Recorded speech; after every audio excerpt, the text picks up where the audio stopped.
Well, hi everybody. This is DearMamaSal, and it is Friday evening, which means it's time to smile. And I hope you're all ready for a great weekend. And for those of you who don't know, keep your fingers crossed because I think, hi there, Nerlene. I think I've sold my house. It's, I'll know on the 12th. I've accepted the offer, and now it's a case. The next step is that they remove the subjects, which actually are very simple subjects. So I'm pretty hopeful that we will have a sale. But until the subjects come off, it's not a sale.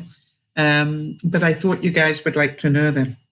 So we talked quite a bit at lunchtime, for those of you who are interested, about the negotiation, because I wanted to show you where my thinking was on doing the negotiation.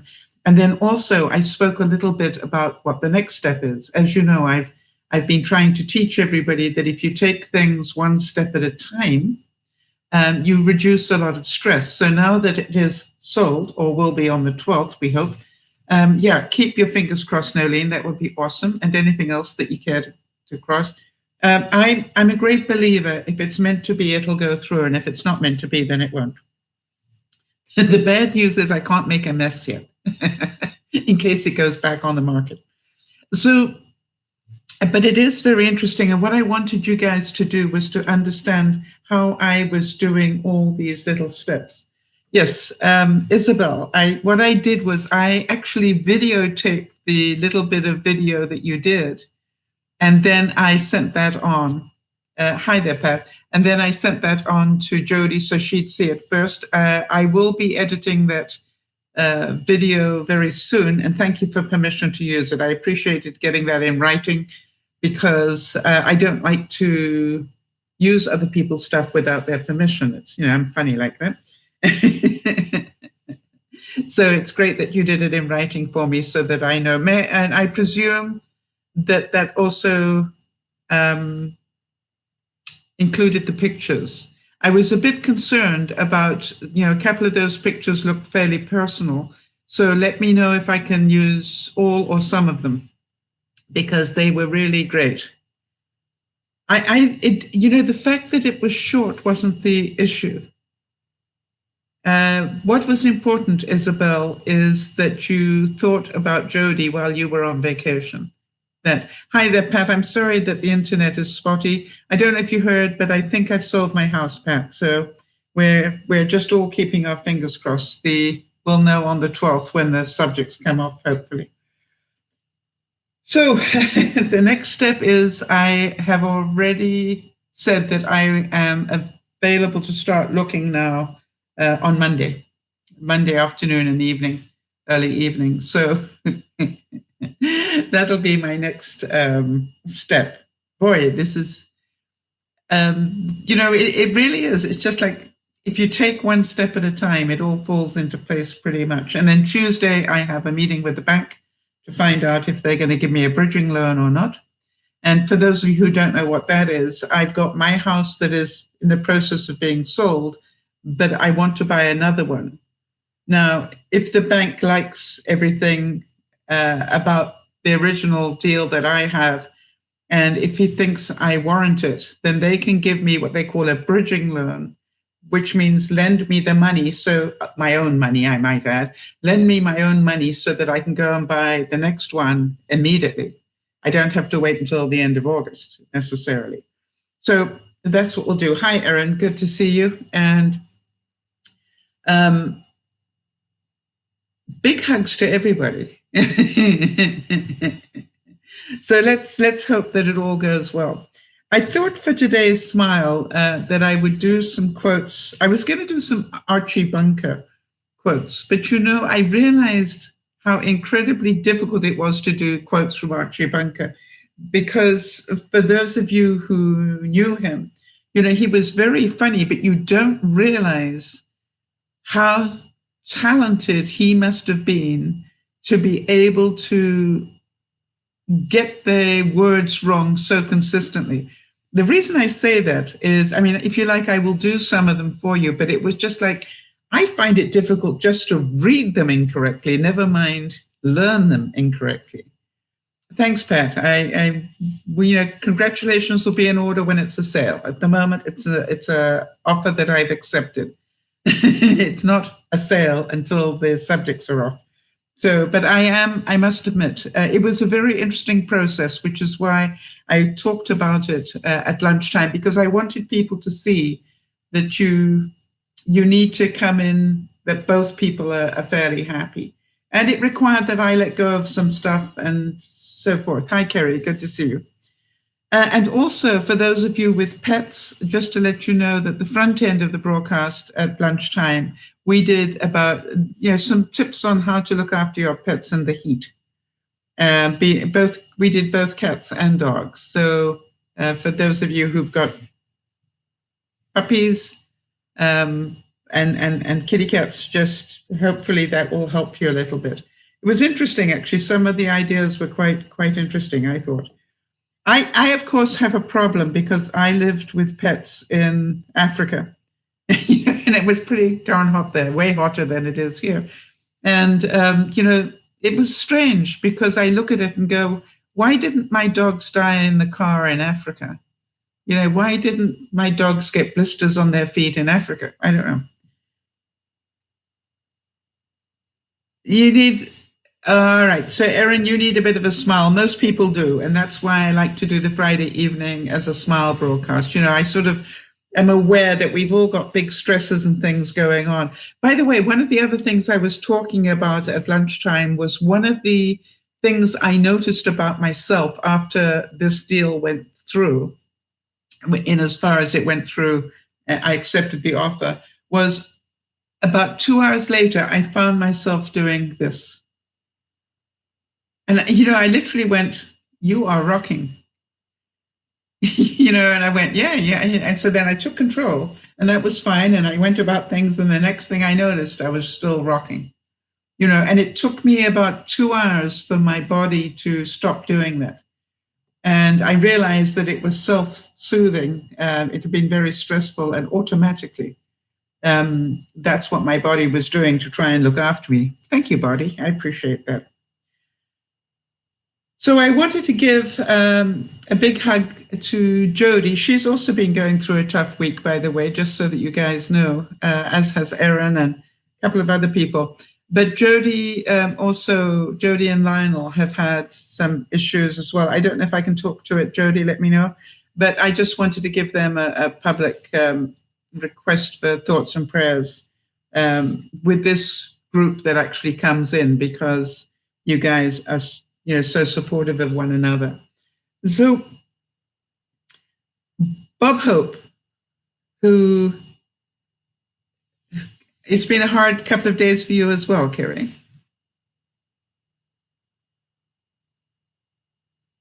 I'm sorry to hear that.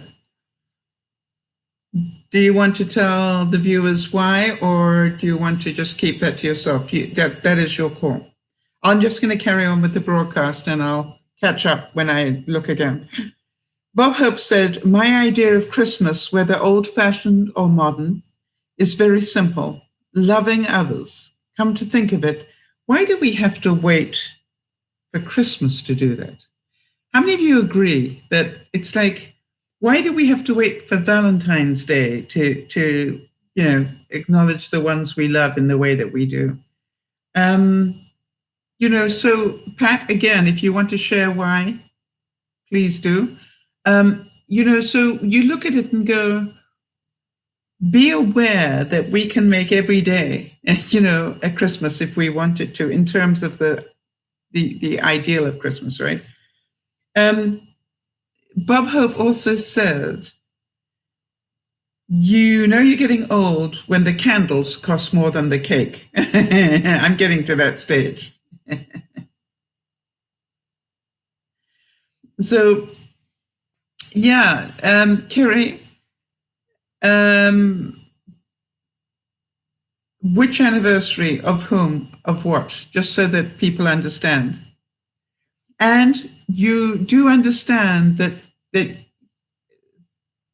one of the things that we do is, by the way that we see these anniversaries, we cause ourselves a lot of pain.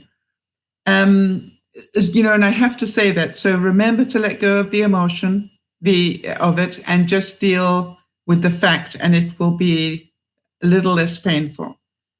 It's part of the doing. Pat, what's up for you, honey? Yes, it's okay. So Jody's father-in-law had to go into care, and that caused her mother, or rather, Jody's father-in-law. So then Jody's mother-in-law, because they're Lionel's family, then ended up she's also a little bit not understanding what's going on. And she went into overload as well. So it was very, very difficult.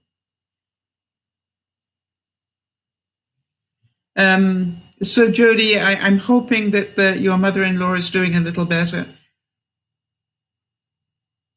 But I do understand how difficult it must be. Yeah. Bob Hope said, people who throw kisses, are hopelessly lazy. So Pat is asking me, isn't it interesting that I always try and do smiley things on a Friday evening and we end up talking about really difficult subjects? It always amazes me. So Pat is asking me, what did I do when I was threatened online? I dealt with it in a hurry, Pat. I said to them, please know that I live in Canada, and Canada has an anti-bullying law, and especially online. So if you do this one more time, I am going to be reporting you to the police.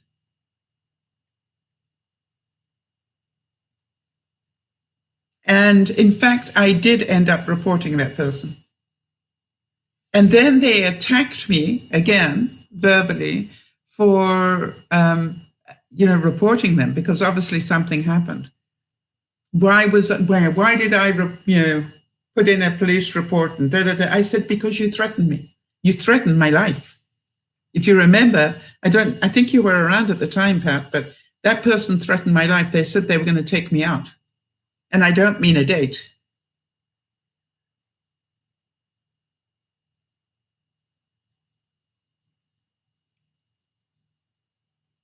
So, it's like, I'm sorry to hear, Pat, that it happened to you and Bill. And so one of two things. When was that? Oh, Roseanne, hi, Roseanne. Good to see you, honey. It was a long time ago. It was in the days of blog TV almost, I think. You know what I mean? It was that far back. Yes, absolutely. And that's what I did as well, Pat. Well done. I took the screenshot and printed it out and took it with me to the police, said this is their online name, because I know the police can find out exactly who they are and where they live. Pat, do you remember the days when we all got conned by a viewer? It was around about that time. If I use the word Marin, will it ring a bell? It was just like, it was round about that time, Roseanne. If you remember that debacle that went on.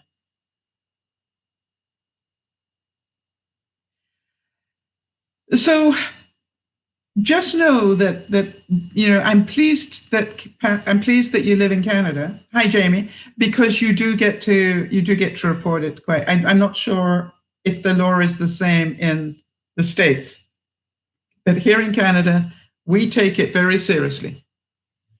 We take online bullying or threats very seriously, and I am very grateful for that. And the same thing as Pat, even the woman who said that my nails were fake. I replied to her. I replied to her and said, what you've just done is said that I lie, and that's called defamation of character. And so therefore, I just want to warn you not to say that anymore, because it isn't true. Obviously, it's not true. How would I end up with nails that look like that if they were fake, right? you'd have them all exactly the same if they were fake, and I don't. And I said, it is a lie and it's untrue. I just want to warn you, if you continue to say that my nails are fake, which is a lie, and you have been told that now and by me, I will have my lawyer deal with it next. Your choice if you want to spend the money dealing with an international lawsuit for defamation of character. Make a choice, lady. It's going to cost you some money. And the funny thing was, I didn't hear anymore.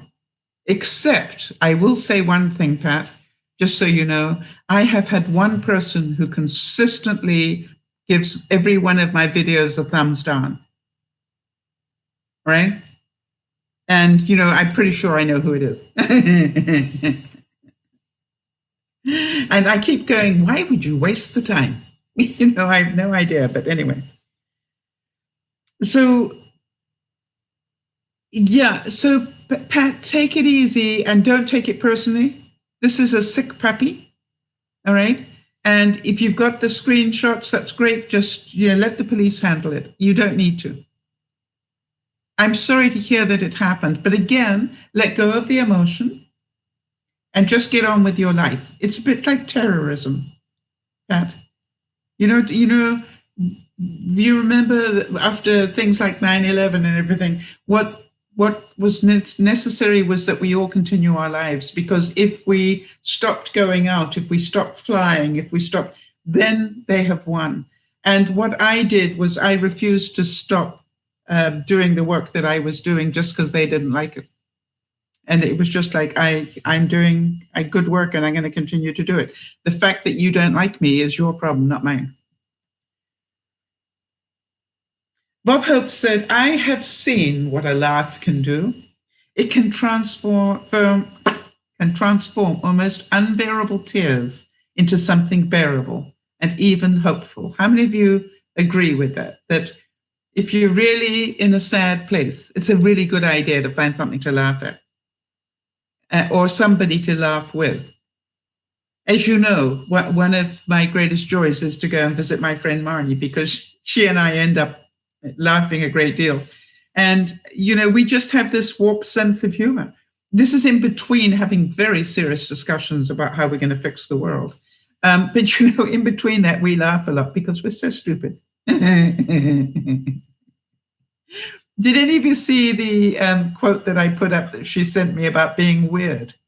Because I keep saying to her, I have to keep you as a friend, Marnie. You're the only other really weird person I know. And it's important that you have people around you who understand your weirdness. Now, how many of you have had this one and can relate to this one, which is a bank is a place that will lend you money if you can prove that you don't need it? That is so true. That is so true, isn't it? It's like now, I'm going to be going to the bank to ask them to give me a bridging loan of my own money. You know what I mean? It's just like, I've already got the equity in the home, just give me my money. But, I've got to go there and jump through their hoops and do everything and not take it personally and get the emotion out of it. And I might not get the bridging loan. Okay, so plan B and C and D. I'm sorry to hear that, Pat. You can do this, honey. You've coped with a lot worse. I would say that just keep going one step at a time. The most important thing is, Pat, to keep asking yourself, what do you need to let go of to be at peace? So right now, with what is going on, what do you need to let go of to be at peace? Do you need to let go of anger? Do you need to let go of it's not fair? Do you think about what it is that you need to let go of so that you and Bill can be at peace? Because there's very little that you can do about it, but there's quite a bit the law can do about it. All right. And so this is, to me, is if you possibly can, let it go. Don't take it personally. Somebody is angry.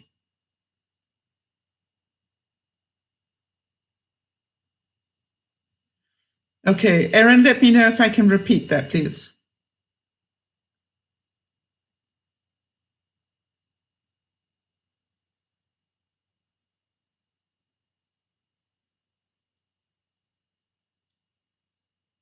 Just let me know if I can share that with the public that may be watching on the replay.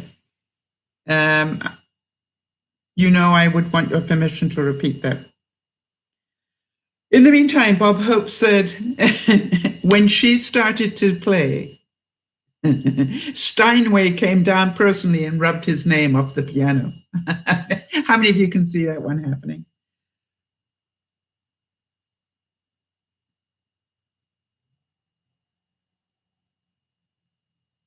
Okay, again, I'm going to wait until I get permission on this one, Erin.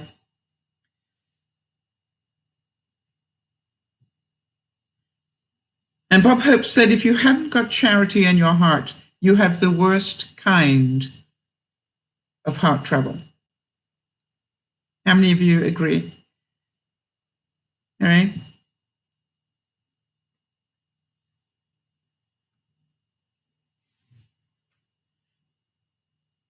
Okay, Nerlene, good to see you, honey. All the best. Yeah.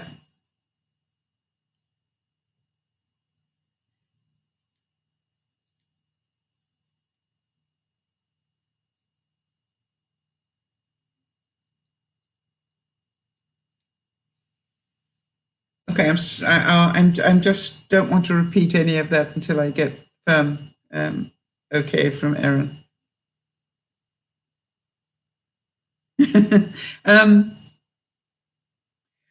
Bob Hope said she was approaching 40, and I couldn't help wondering from which direction.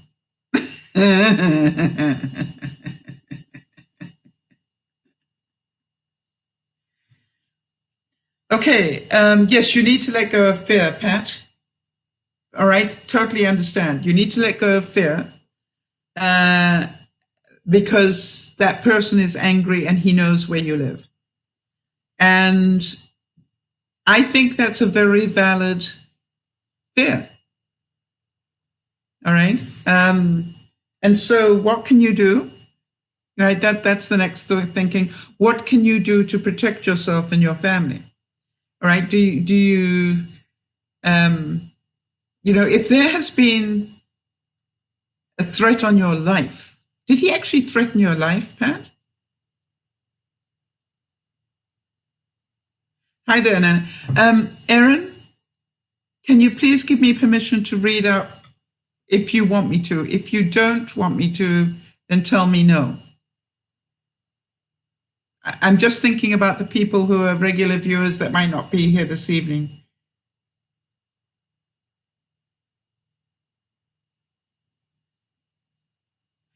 Yeah, and thoughts and prayers for Nana as well. She just lost a friend. And, I'm certain that that's not easy. Boy, we got a lot of people with a lot of stuff going on at the moment.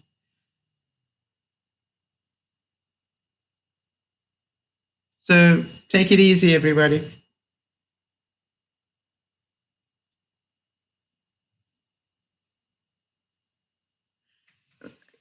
Bob Hope said that when we recall the past, we usually find that it is the simplest things, not the great occasions, that in retrospect gave us the greatest glowing of happiness.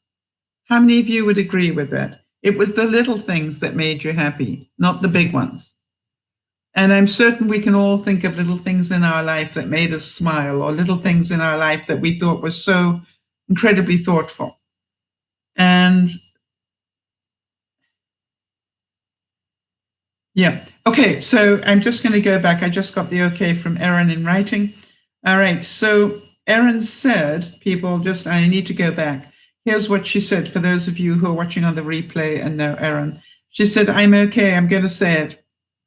But every time she says it, it makes her cry. But she said, we have bought hospice in for her father. For those of you who don't know, her father is struggling with cancer at the moment. He's going to stay home for as long as we can keep him there.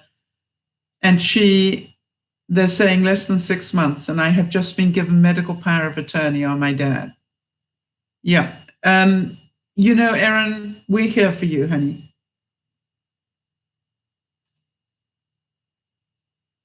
Right? Yeah.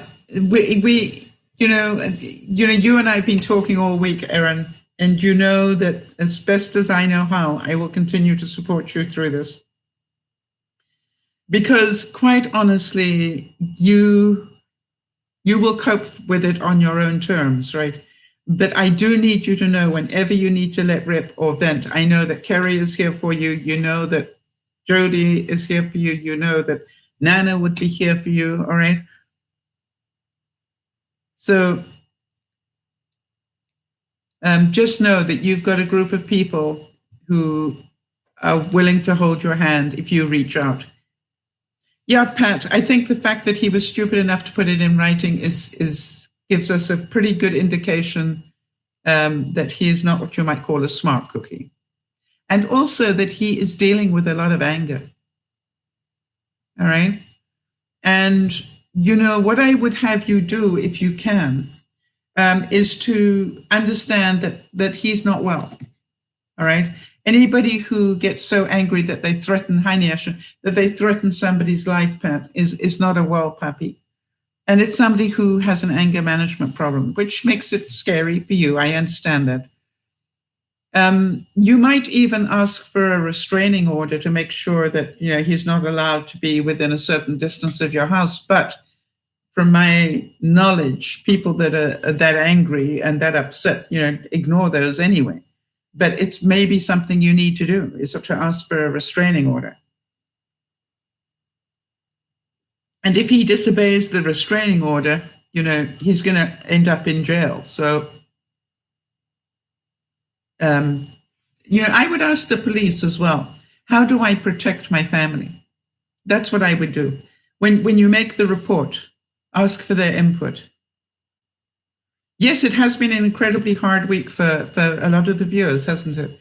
I have to ask whether Mercury is in retrograde. That's normally what I ask when we have a week like this. But you know the good news?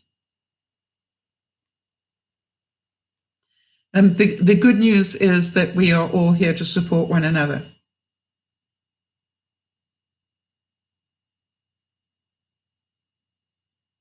You don't know that you believe that we're all here for you. Is that correct?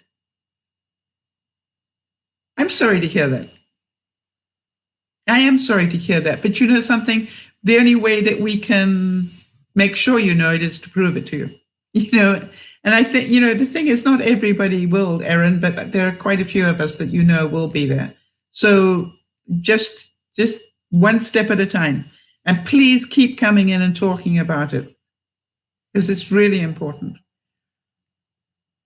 I'm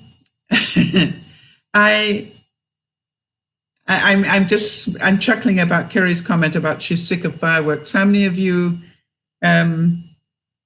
saw the rain? Don't rain on my parade.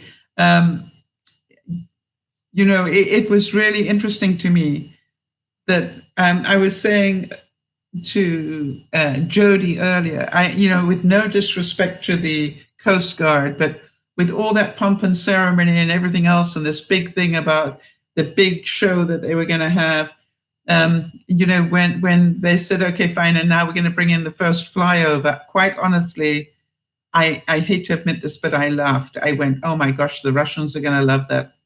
One pretty big plane and then two small helicopters next to it, and I'm going, yeah, that really doesn't cut it.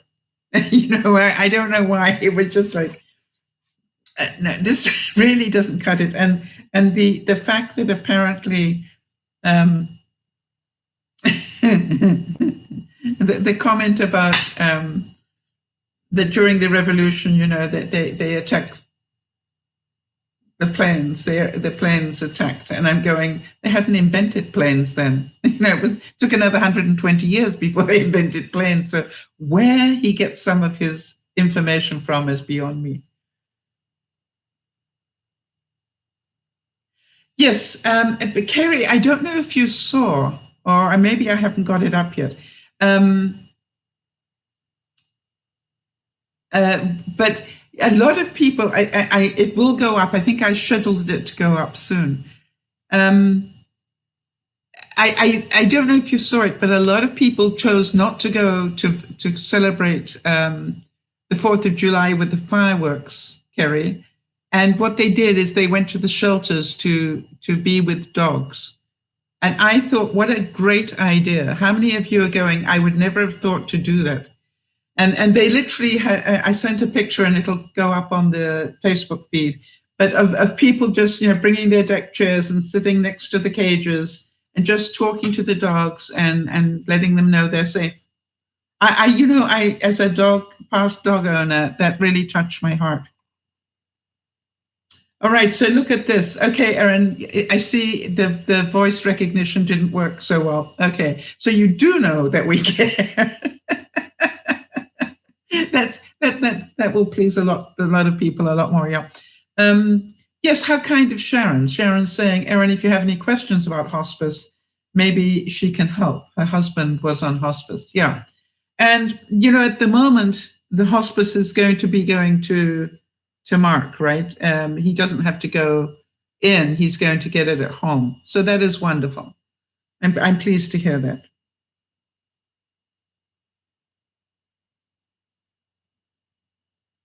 How many of you remember James Cagney or can remember seeing a film with him in it? I don't want to tell this one from Bob Hope unless enough of you understand who James Cagney was. The word "dirty little rat" comes to mind. Anyway, he was a famous actor, but he always played the bad guy. And he always played, the really bad guy, the mafia guy or whatever. And Bob Hope said, a James Cagney love scene is where he lets the other guy live. I thought that was cute. And please don't think that I am lacking in sympathy or care of the people who have got issues going on, but I do know the reason they're here is to hopefully smile. And so I am going to continue in between this to make sure that we can do the best we can to smile a bit through all of this. Bob Hope said, a sense of humor is good for you. Have you ever heard of a laughing hyena with heartburn?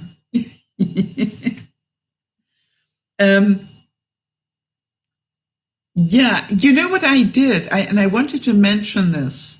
Yesterday, after I accepted the offer on my house and I found myself rocking as I did, I thought, what do I need now? What is it that I need? And I thought, I need to smile and I need to relax and I need to let go of all this business stuff. And therefore, I probably need a romantic comedy of some sort. And I don't know if any of you have seen the movie with Jennifer Aniston and Bateman. What's his name? Jason Bateman, called The Switch. But I probably have seen that movie about 3 times, and I just put it on because it's a cute movie. It has a really nice story to it, and it was just the right thing I needed. And I ended up watching it, and I watched another movie after it, also with Bateman, and then I slept like a log. It was just like I needed to get my brain out of that situation. So again, Pat, you might want to think about, what movie can you watch that's going to take you out of worrying about this. All right, so Erin's saying they're all coming to him, all the nurses, even people to cook, people to give him medicine and to do his entrance. They're coming to him and getting him everything he needs. That must feel so good for you, Erin, to know that that level of support is coming to him. And it was his birthday yesterday. So I hope, not only that America had a good birthday, but I really do hope, I thought it was so nice that you put up the picture again of the two of you.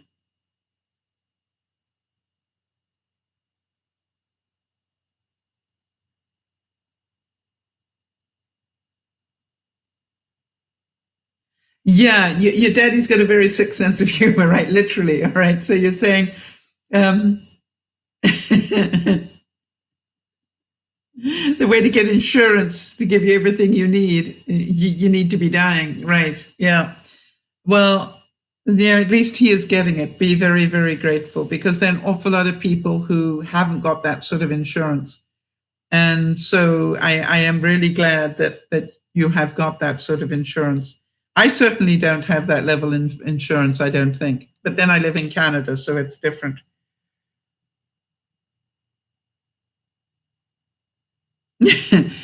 How many of you like this? You know, do any of you remember Jane Russell? She was an extremely curvy actress.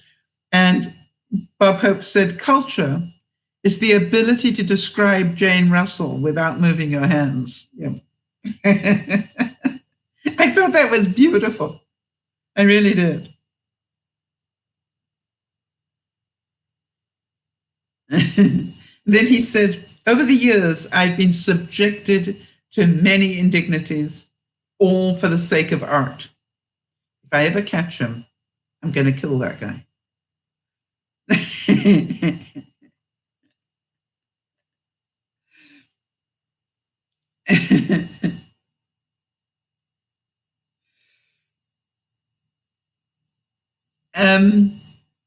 He said, you know, Bob Hope used to donate his time to all sorts of good causes and all sorts of things all around the world, particularly well known for all that he did for the services overseas, you know, all the armed services and so forth. And, you know, he said, I do benefits for all religions. I'd hate to blow the hereafter on a mere technicality. You know, so it's like, okay, let me make sure I cover everybody. Now this one, this one I totally relate to. He said, I don't feel old. I don't feel anything until noon. And that's when it's time for me to take a nap. Yeah, I really relate. I just don't do mornings anymore. It's really weird. You know, ever since I retired, it's like, I don't go to sleep until 2, 3 o'clock in the morning if I'm lucky. And I certainly do not function before midday.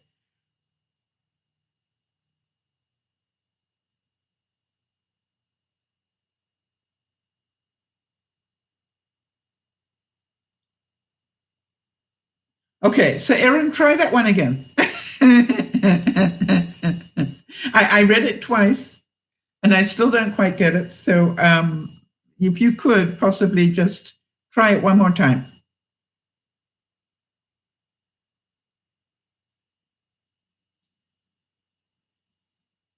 Because you know I'm normally pretty good, but that one, yeah, you have me fooled on that one. So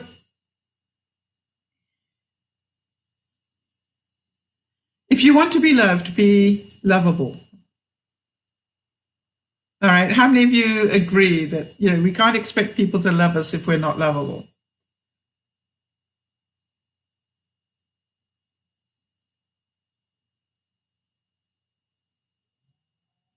So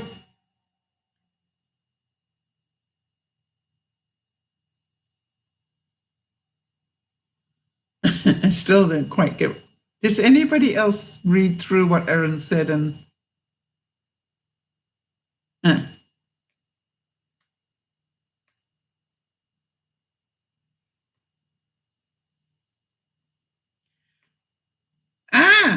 guess what?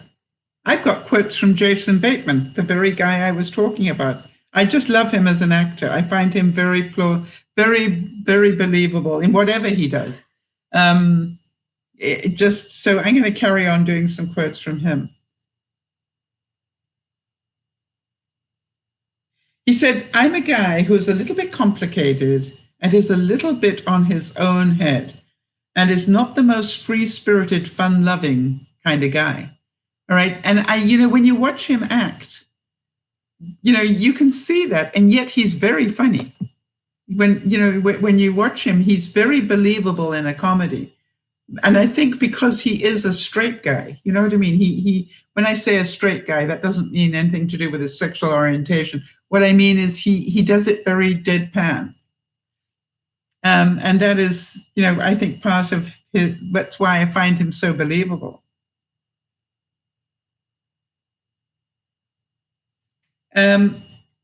He said, improvisation for me is when the cameras start rolling. We don't know where we're going, and let's just waste people's time and money. He said that as an actor, you get hired for what you last did. And I guess it just becomes your choice or obligation to do different things. I think it's very true. It's so easy to get typecast. And, it's like it's up to you to continue. If you get cast in romantic comedies, for example, which he did, he needs to have the ability to say no and go look for more dramatic roles, which he did. How many of you have seen, I'm trying to remember the name of that series that he's on television at the moment, but, literally not funny, not funny at all. And so he stopped himself being typecast by taking on that sort of a role.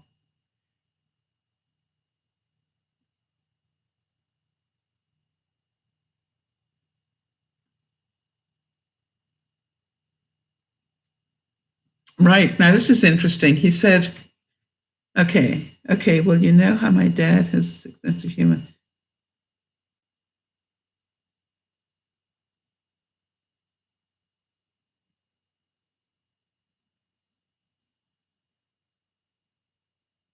Okay. I got that bit. It was the next bit that you said. The bit where you said, and I'm sure that you were, especially Sal, you can see a stroke game that I didn't understand. That was the bit I didn't understand.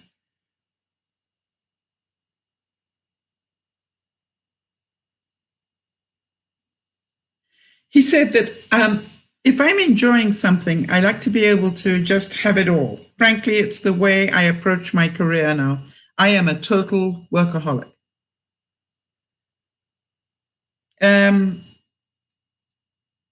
He also said, I worked so hard that by the time I was 20, all I wanted to do was play. And I did that really well.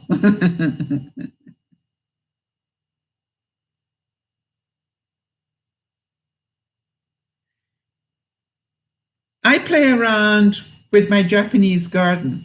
Since I'm halfway to 70 today, I need to start pruning trees and sharpening plants like an old fart. He really is, just a nice guy is my feeling about him.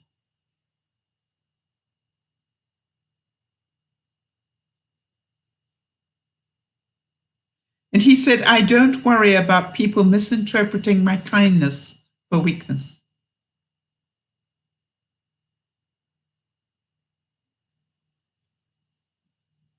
And he said, I just love doing sitcoms. I'd be in them until I was gray if they'd have me. Isn't that interesting? I wonder why. I'm trying to remember. He was in... Jody will let me know what sitcom he was in, but he was in a very well-known sitcom. I can see him, but I can't remember what it was called. Wasn't Friends. Well, thank you, Pat. I appreciate it. You understand.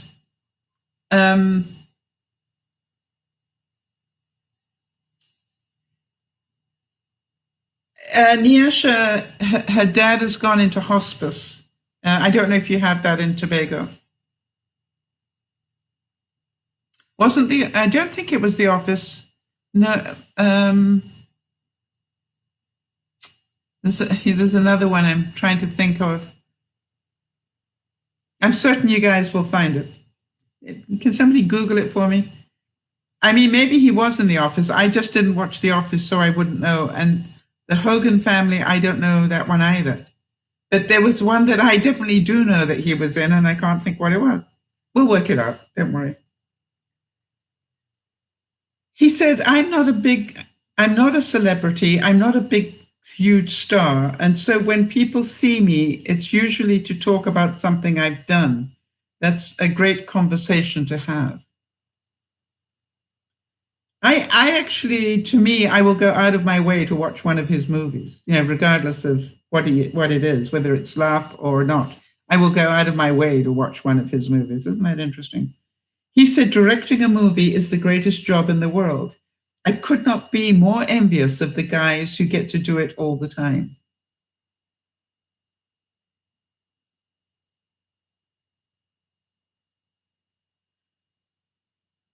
He also said that I don't find a problem with technology or television or anything. I'm a product of it. I grew up watching TV, and I don't think I'm too dumb or too crazy. How many of you feel that you are smarter for the technology today?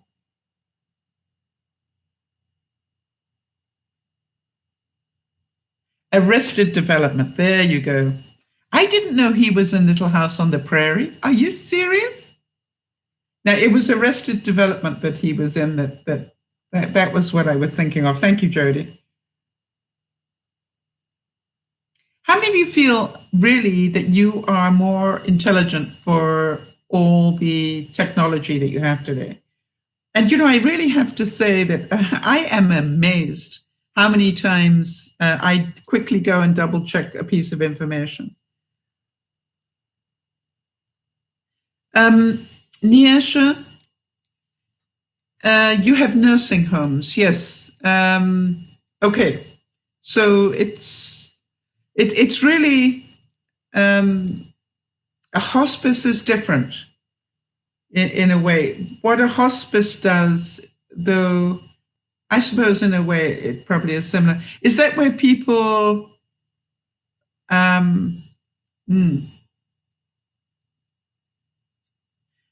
I'm just trying to think how best to word that. But Erin, just take a deep breath because I want to make sure Niasha knows what we're talking about.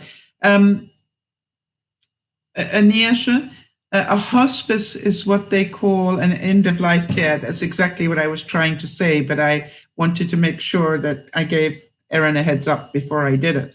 Niasha, is that the same? When people are in a situation where they are not able to be helped anymore, that they then put them into that sort of care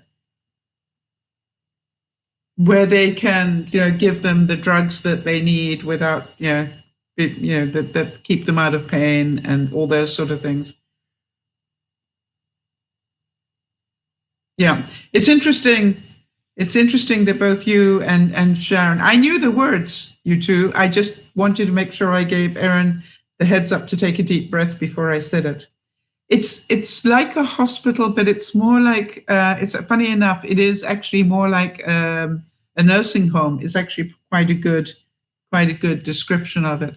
But it means that they will do whatever they can to keep them out of pain and let them go in dignity.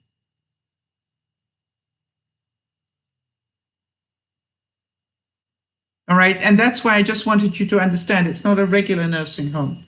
It is a home where people who are dying of some disease that is terminal, that's where they go and get really properly looked after.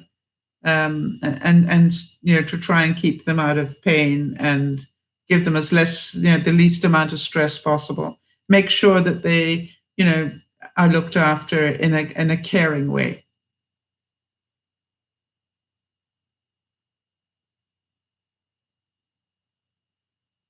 Jason Bateman said, I don't have anything to fix. I don't smoke. I don't drink. I don't eat carbs. My life is just great now. Normal, vanilla.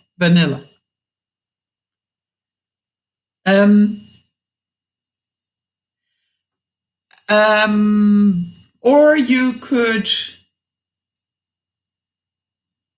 Erin, I can always be the go-between. Sharon, if you want to send me the Facebook information and you trust me, I will send it on to Erin. I'm willing to be the go-between if that's okay with you both.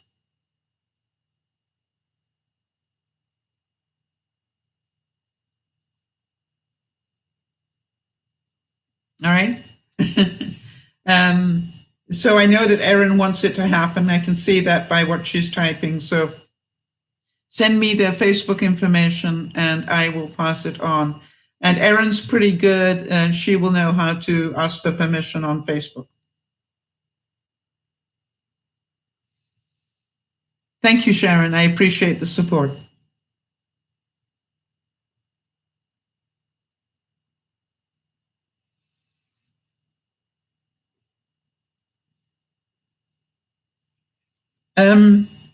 Jason Bateman said, I can be on a telephone call and be emailing or texting somebody else as well. I would imagine everybody appreciates that efficiency of communication. I see it as a huge positive. Yeah, Nyasha, that's why I thought I'd explain it to you, because I wanted to make sure you understood it was just not a nursing home. Yeah, and you're saying that in your country, right, you're not that advanced.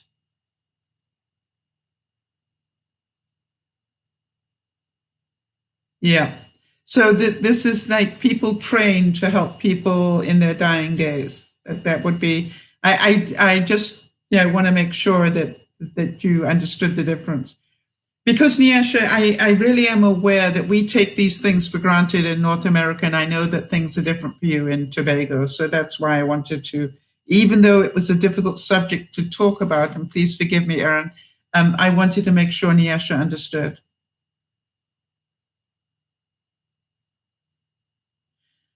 Right. So, Erin, bless your heart. Erin's saying, say what you have to say. I'm very much living in reality right now. Yeah. And I love you dearly, Philip. Right. And you know that my wish here is to make sure Nyasha understands what's actually happening and that your daddy is actually in the final stages here. And I would like to know, Erin, if, in what way can we help you? Other than being who we are and doing what we would normally do, I really would like you to let us know if there's anything that we can do. So if you need anything researched or anything, you know to go to Jody, right? It's like, thank you very much indeed, Sharon. I will look at it after the broadcast, and if I haven't got it sorted out by tomorrow, please remind me. I've got a few things going on in my life at the moment, so just keep on top of it for me and make sure. Erin as well, just bug me if I haven't sent you that information. And thank you for doing that, Sharon, because that makes it possible then for me to act in between. Jason Bateman said he's not much of a party guy anymore. Do any of you relate to that?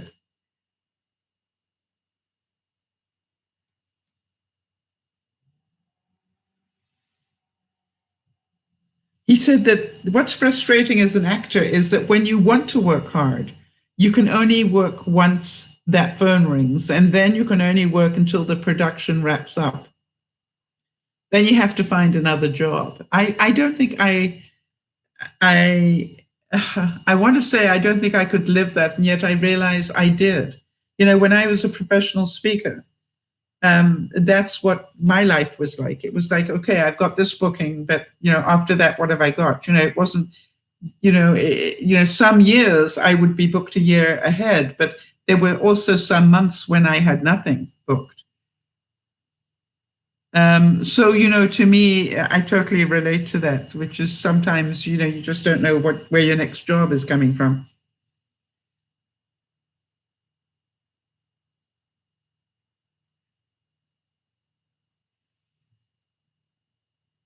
Actors, by very definition, we want people to pay attention to us. And so usually it comes in the package of insecurity. So if we're not comfortable, we don't really show you a lot. Isn't that true? All right. I've always said that put a microphone in my hand in an audience of 7,000 people, and I will be a lot happier than I will be trying to talk to 4 people necessarily. Right? It's one you can perform, the other not so much, right? And there is a difference in that. I wonder if you guys can understand that. If you put a microphone in my hand and give me a big audience, the performer in me comes out. And you can probably imagine I can be quite funny. But, you know, it's like the one actually feeds the other. All right, so Nyasha's saying she needs to log out and come back. Okay, Nyasha, we'll see you in a bit. Her device isn't working too well. All right, we understand that. Welcome back, Jody.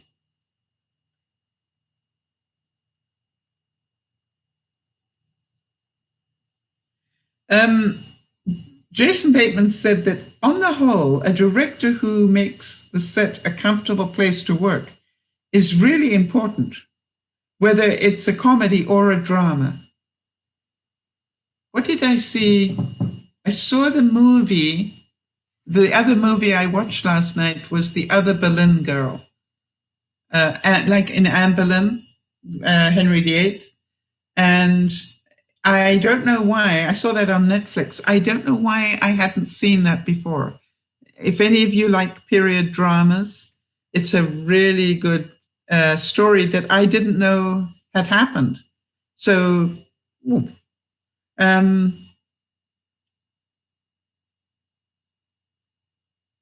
so you know, to me, it was like I didn't know that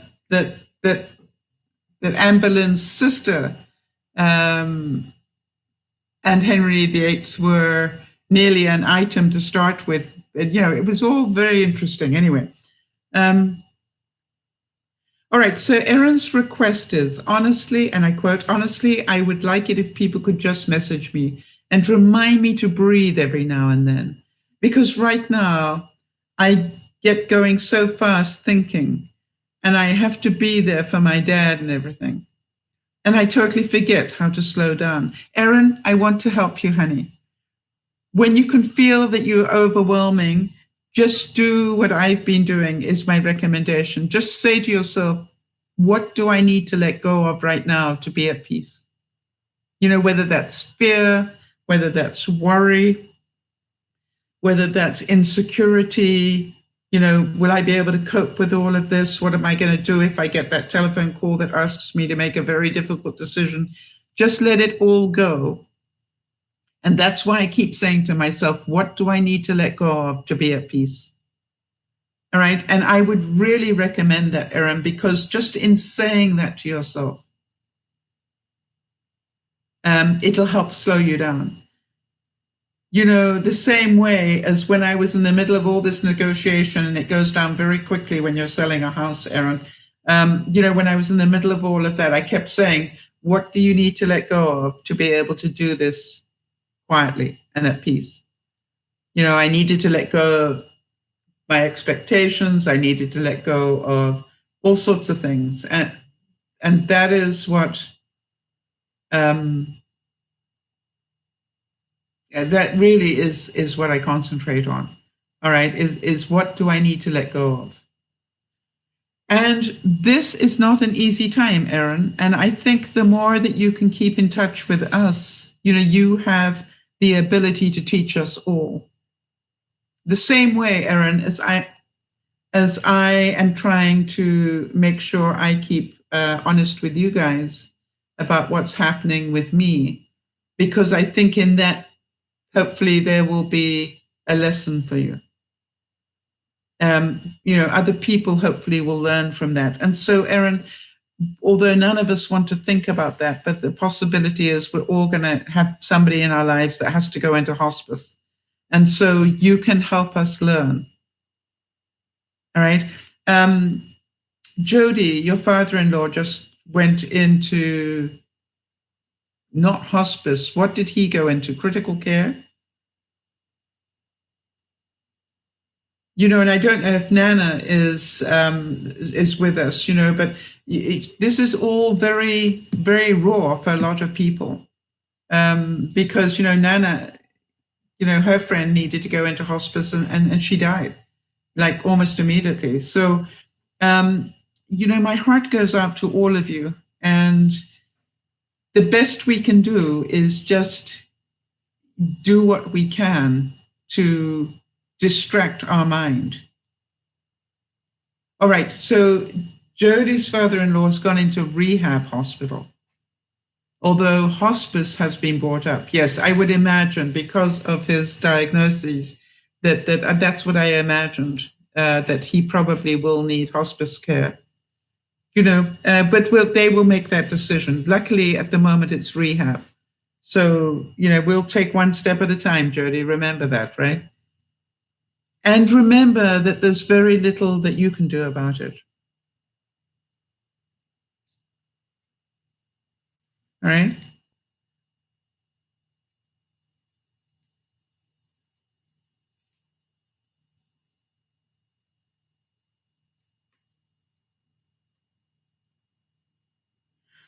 Jason Bateman said, we had like the greatest time you can ever imagine doing Arrested Development. And as grateful as we are for all the careers we have had afterwards, we still miss it.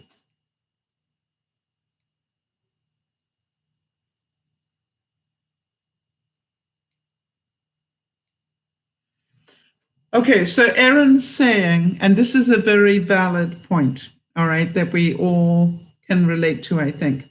Erin's saying, I think for the first time in my life, I feel very, very insecure because even when my mom died, I still had my dad. I did a lot of stuff for my mom, but dad was there protecting me. For those of us who are older, Erin, and have lost both their parents, I relate to that as well. And I know it's more important to you because of your health issues. I'm thinking Nyasha would totally relate to this. And also, she could understand because she is dependent to a certain degree on her parents.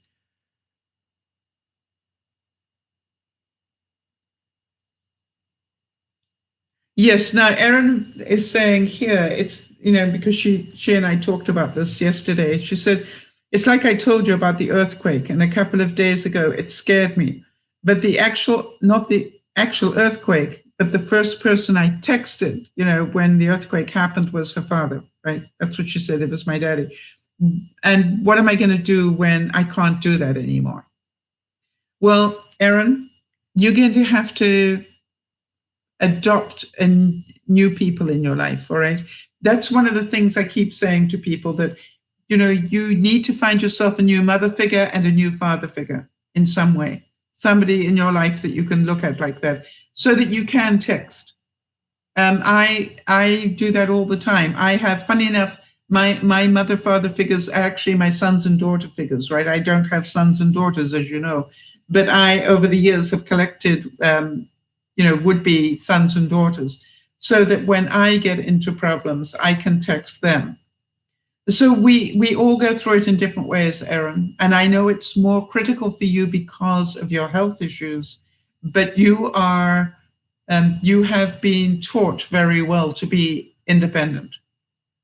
And so, as I said, Nyasha here is totally understands, because she is in so many ways in the same boat that you're in, except that her parents have not helped her be independent to start with. And that's why we're busy trying to help her with that now. Jason Bateman said, I look for whatever the finishing line is for a character and then kind of work backwards from there. And I play him in such a way that the finishing line is more rewarding. I think that's an interesting concept. He'll go to the end of the script to see what does he end up doing, and then make sure his mindset is such that would naturally lead him to that ending. I think that's a wonderful thing to be able to do. He said, and that's interesting, he said, I was very surprised to get the reading for Arrested Development because it really seemed to be the opposite of that for which I was known. So, it is amazing how sometimes that happens. You get a part that is totally out of your normal ball game, and you end up, succeeding in it.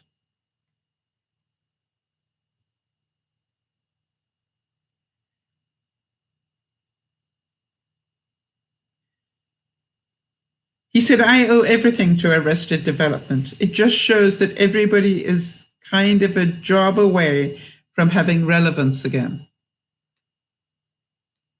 I think about other actors that were gone, and then one part. If you remember Silence of the Lambs, brought Anthony Hopkins out of retirement to play that part. And you're going, with all the actors there were in the world, they went after Anthony Hopkins. And you're going, thank goodness they did. Yeah, he was just the right person to play that part. But there must have been so many people. That's a bit of research I need to do, which is how many other people auditioned for that part. That will be interesting. But Hopkins, I don't know about you, but to me, Hopkins was just like, yep, he was the right person at the right time. He had that scariness about him. He just had to look at you and you were a little bit scared, right? Yes, and Aaron's saying that is the thing. I'm not totally dependent on my parents, and I've been lucky enough that I have never been, even when I was living with them, but I've always been daddy's little girl. Yeah. Something, Aaron, I totally get that. And now I think, they did such a good job with you. And I have to say that I believe that it's going to be difficult. It's difficult for anybody to lose a parent, and you're about to lose your second parent. And that brings up your own mortality. It's funny that all the time you have one parent left, you're still a kid. And when you lose both your parents, from my experience, and I don't know who else here has lost both their parents, but when you lose both your parents, it's like, that makes me next. It changes your mortality thinking. And so, but then what I decided was, now it's time for me to be the parent, right? And that's the thing, Aaron. I would start looking how you can better serve the community, how you can be a mother hen to other people. All right. So I just know that you have so much more to give to the world, and that this in its own way is part of your growth. And I know it's not an easy thing at all. I've been through it.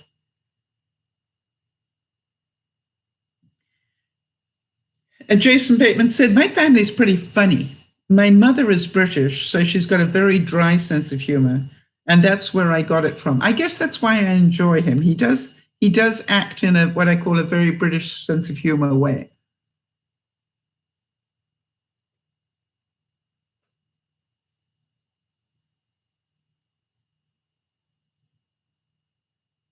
No one else can be your dad. No, absolutely not, Aaron. I don't think that anybody would ever try to be.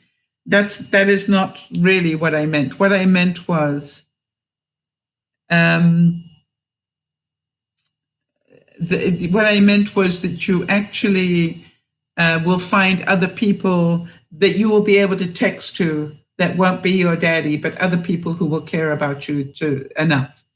All right. And so they will never be as good as, and they will never be your daddy, but that doesn't mean that they don't care and they won't look after you in times of stress. Jody's telling me that Jonathan Demme wanted Sean Connery to play Lecter Hannibal. Really? I'm glad he didn't. I cannot imagine a Scottish Lecter Hannibal somehow. There was something really creepy about Anthony Hopkins. He just played, he really played a psychopath brilliantly. I've got a feeling maybe because there's part of him that is, I don't know. But, there were, I don't know about the rest of you, but there are times where I wondered whether he was actually acting.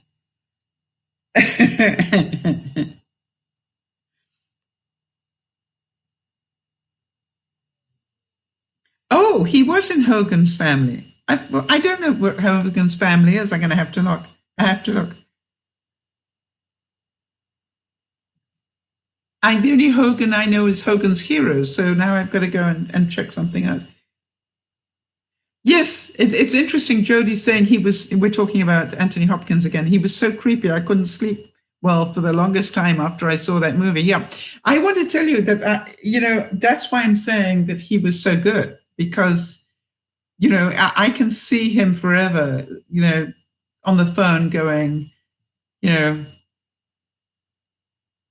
when she said, "What are you having for dinner?" And, you're going, "Who are you having for dinner?" Right. Um, you know, um, because I've had people say that to me, who are you having for dinner? Fava beans. Yes, exactly. And I don't know about you, but I didn't even know what a fava bean was until that movie.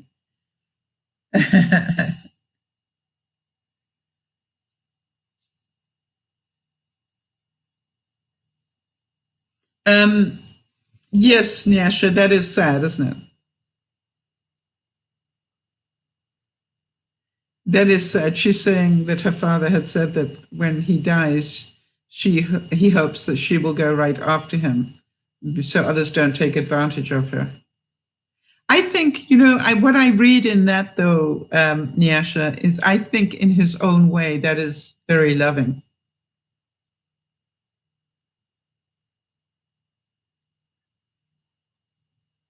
Yeah. And I really think he cares about the fact that he doesn't know how to provide for you the way that he feels he should.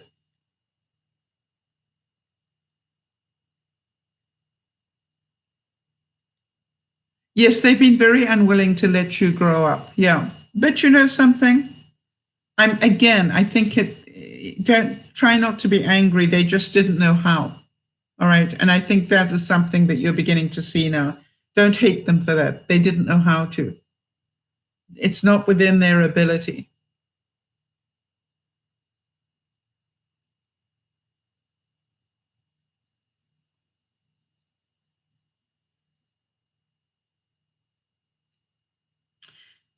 Jason Bateman said you hit those valleys, in terms of work sometimes, and it's really frustrating. It's like getting stuck in traffic in the freeway, but there's not much you can do about it.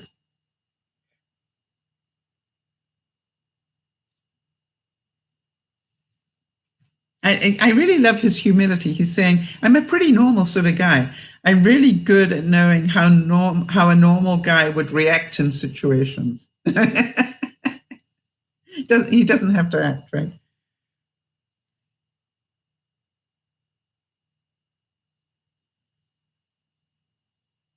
Can any of you think of an actor that you're going, they should never have taken that part. They just didn't fit that part at all. I saw one recently and I'm going, I can't believe they did that.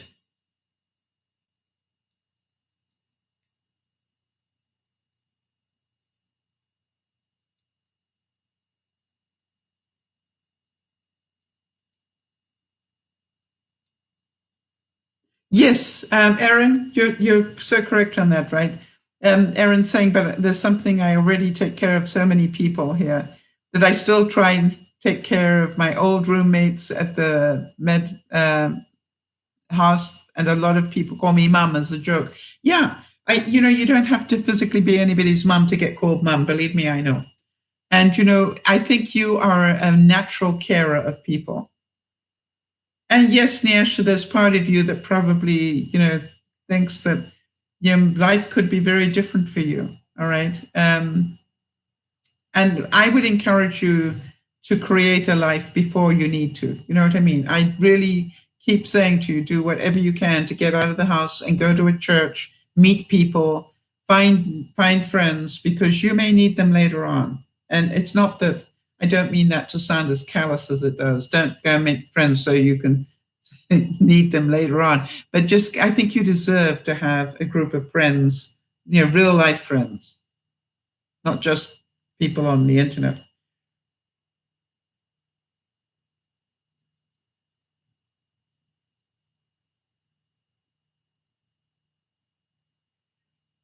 So he said, I'm not talented enough to drop everything and become somebody different. I think that's interesting. He knows the parts he can play and play well.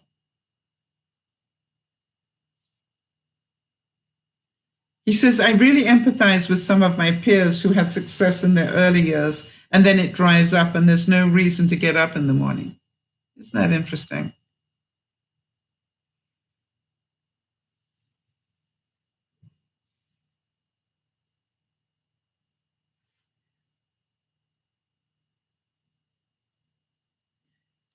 He's saying that he thinks that the internet is a huge positive. And, I just have to say, I agree with him. I think it's really important that I was saying that I don't know how many times a day I will go and quickly do a bit of research on the internet. I know Jody does a lot of stuff for me on the internet, in a heartbeat.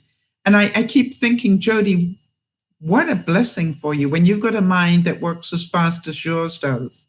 And when you crave instant answers on things, as do I. I think it's wonderful. I mean, I'm so glad that I met you, because it's wonderful that you do that and that you go, I can get that answer immediately. I just have to put in the right question. So when you look at it,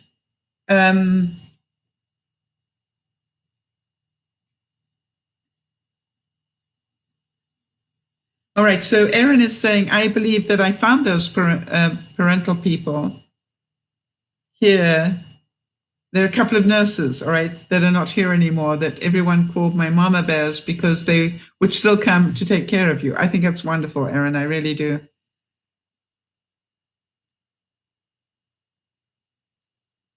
Yes, I mean, it's very cruel, Nyasha, what your parents say to you, all right? It is very cruel. But, what they're trying to do is talk in reality. And, they just can't see past the fact that in their own way, they really are trying to protect you. I know it's not the way you want, but I do believe that.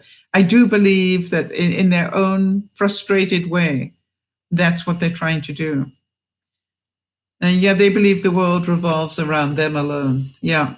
I really think that they get frustrated because they don't know how to help you.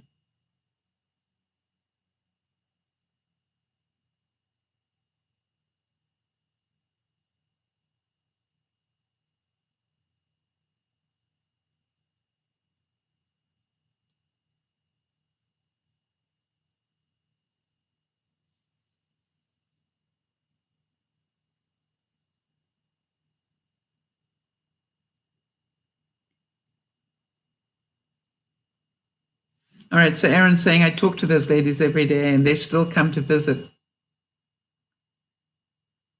And I need something to bring me some things. One of them calls me her baby bear, and I'm very, very spoiled and very, very blessed even here. Yes, and Erin, I'd like you to remember that you are not alone.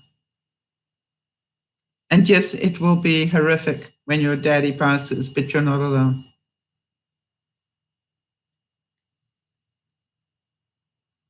Nyasha, that is so loving of you. So that if I were closer by, I would come over and sit with you and hug you. Yes, I believe you would, Nyasha. And I believe that you would probably, as I did, lie next to her because, Erin is bedridden and she's bedridden horizontal. She can't sit without a lot of pain. And so, I literally lay down next to her, Nyasha, when I met her, and I did have the honor of meeting her. And we laughed a lot face to face, all right? And, I actually have to, I think you know that, Erin, it sticks in my mind as one of the greatest moments of being DearMamaSal was that I got to do that. And I really am very thankful to Leah and to Alice and Angela, all of them, for making it possible for me to get to see you. And I really, really appreciated it. You don't hear that they're frustrated. How do I see that? Can any of you relate to the possibility that Nyasha's parents, who live in a small island without a lot of facilities to help Nyasha. And they also, do not have a mentality in that culture to look after those who are ill in that way. Can you imagine that they could be frustrated? You see, I can imagine that if I didn't have the knowledge and the learning that I have, if I didn't have the money to look after Nyasha properly, I think I would be pretty frustrated. And it might come out the wrong way, but I do believe that it is possible. I wonder if any of you relate to me on that score. Because when we can't do anything to change it, we get frustrated and angry. And so often, Nyasha, in life, we actually attack the very people that we love. We don't mean to, but it is unfortunately a human nature thing. That the people that we wanting to protect are the ones we sometimes end up hurting the most. And I actually, there's part of me that can see it could happen. And I know it's not helping you, but I want you to know it is possible. And I'm certain there are other parents here that could put themselves in that place, given the culture and given the lack of finances and given the lack of medical care that you have in your country. Yeah, Nyasha, she said, I don't know why, but I love chatting to the sick, and it's also much better than those who think they're better than others. Yes, I would recommend, all right, again, that would be a great thing for you to do, is to get out and do, visit people who are sick. I think it would be a great thing for you to do. Wow, Erin thinks they just had another earthquake. Okay, honey, we're here. Keep talking to us. The good news is that you can tell us that. It's just like, it was so weird yesterday when I saw that there was an earthquake and where it was. Erin, you can probably imagine I'm going, look where that is. That is on its way to Erin. And I couldn't remember, all right, just where the triangulation was, but I knew just because of its direction that I'm going, I think I need to check on Erin immediately. And I'm going, thank goodness I can. And of course, the fact that you actually were able to get back to me, I was so relieved. I'm going, gosh, I don't know what would have happened if you hadn't been able to get back to me. I would have been really quite concerned.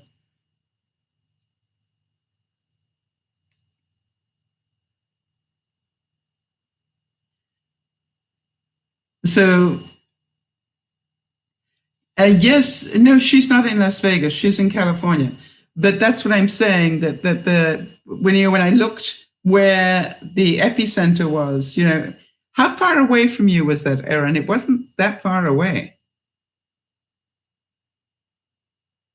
I believe they felt it in Vegas, Nana, by the way. Yeah, that's a big quake. 6.9 is a big quake. It's not a small one.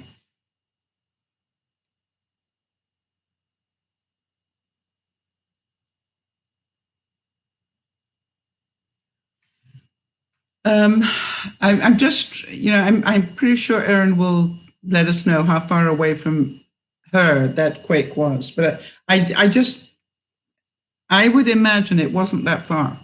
When I say not that far, it would be in a couple of 100 miles, I would think. Would be my guess. It was, in other words, she was closer to it than LA was. And they felt it obviously in LA and they felt it in Vegas. So we know that Erin definitely felt it big time.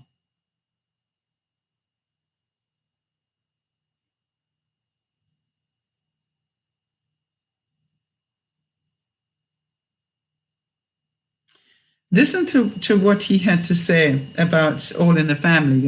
It's interesting because I was going to talk about Archie Bunker today. He said it's not new. In the 70s, Archie Bunker said terrible things on All in the Family. but it was all in Carol O'Connor's performance. You saw a lack of intelligence and you laughed. How many of you can remember All in the Family? I'm hoping that a few of my viewers, actually watched it. But, when you watched it, you cringed to listen to Archie Bunker or Carol O'Connor playing Archie Bunker. You cringed, but, it was funny because of the cringing. You're going, I can't believe he said that, right?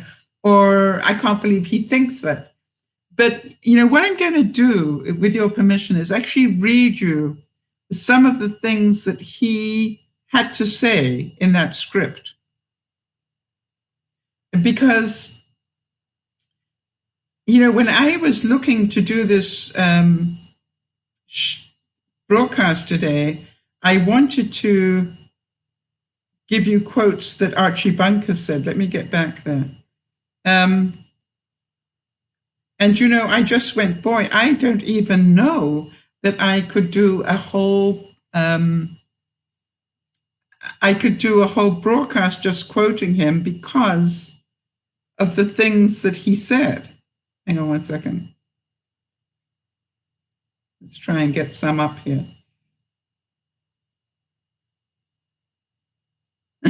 All right, so forgive me if I stall a bit here because it's not easy to read it incorrectly.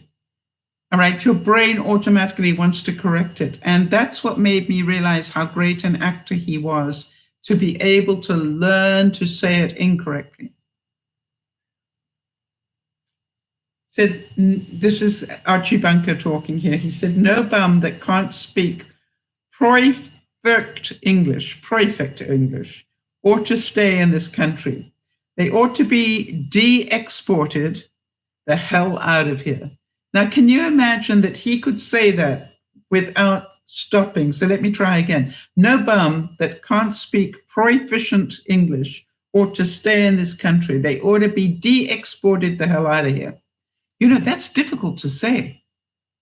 How did he do it the way that he did? And for example, he said, don't talk like an ignorosus, not an ignoramus, but an ignorosus. How did, de-exported, Dodie. I mean, go figure that one, right? How did he learn those words the way that he did? He said, all kids are trouble, Edith. I don't want to spend my reclining years trying to raise another one. Reclining years, right? And then he said they'll be yanking out your tonsils and your adenoids. Not adenoids, adenoids. Or how about a new high in lowness?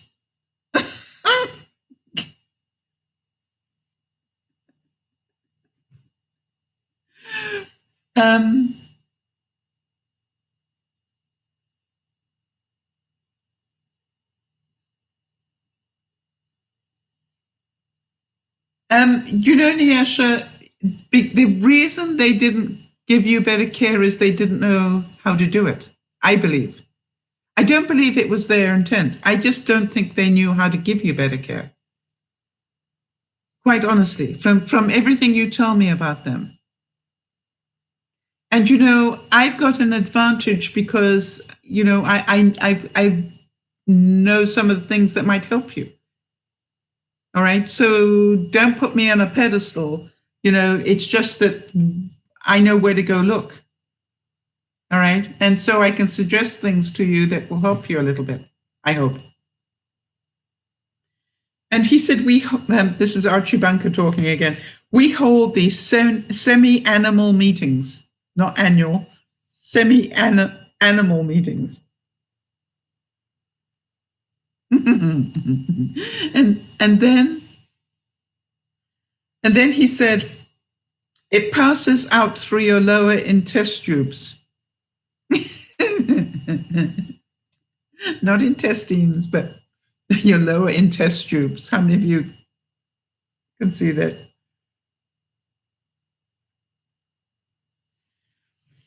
And he said, after once or twice, a thing like this gets vulgarious. He made up these incredible words.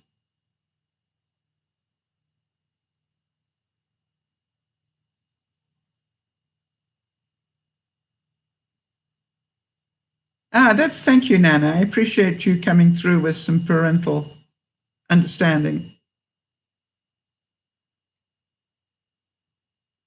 And how about, why don't you get some chicky puncture? Not acupuncture, but chicky puncture.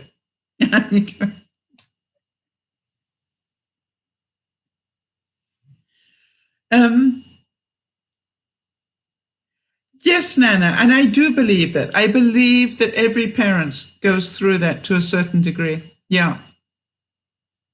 Thank you for adding that. I appreciate that.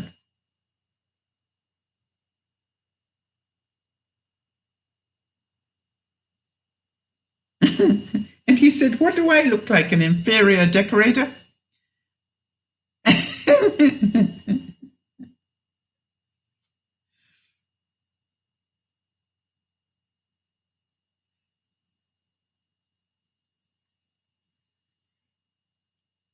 And then he said,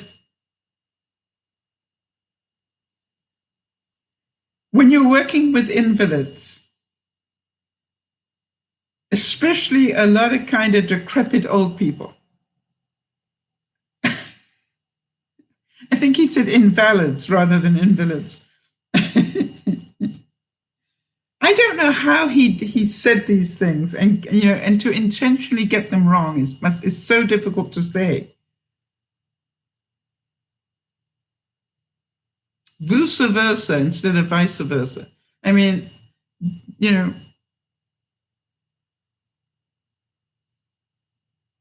yes, Nana, isn't that true? That all your kids are doing fine without you, but boy, you do miss them needing you. I think every mother has had that problem when their children grow up and start thinking for themselves. It is very difficult to let go and very difficult to accept the fact that they actually are capable of making their decisions. But the truth is, Nana, that means you did a good job. You know what I mean? If they're capable of doing that and make their own decisions and live without getting back to you on stuff, it means that you did a good job and that you have let go enough to let them make their own decisions, knowing that some of them won't be the best. That is the most difficult. And I think that's what I hear Nyesha's issue is that her parents hold on to her as a child, even though she's in her 30s. Right? They don't let her experiment and try things out. And, they just think she's incapable, which she isn't. They learn so much. Yes, we all do, Nana. We learn through our mistakes. That is one of the greatest gifts we can give somebody, the trust to say, hey, and that's why I always say to, whether it's Benji or somebody else, I always say to them, I can give you options, but the choice is yours because it is your life and you're an adult. But here is the reality. Whatever you choose to do, I will still be here. In other words, you need to make the choice. It is your life.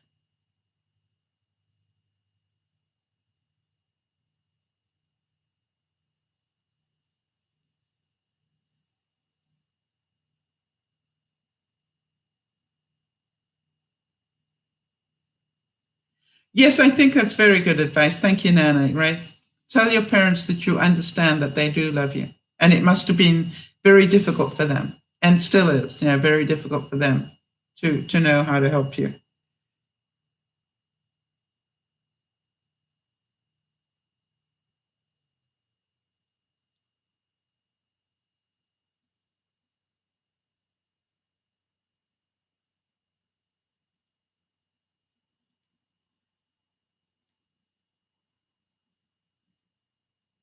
Or he said, now I'm going to synchronize my watch. Wow. So it was in the same place, Erin. Do we know how big it was?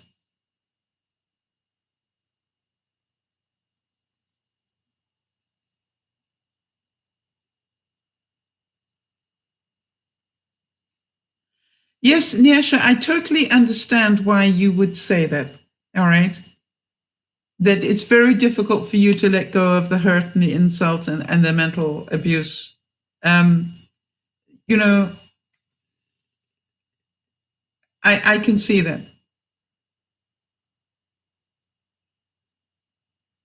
7.1, that's bigger than the first one. The first one was 6.9. Erin, how far away from you is that place? Roughly, is it 100 miles, 200 miles, roughly?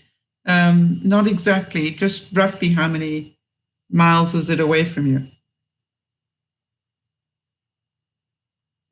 I want people to understand why I was so concerned when I saw where it was.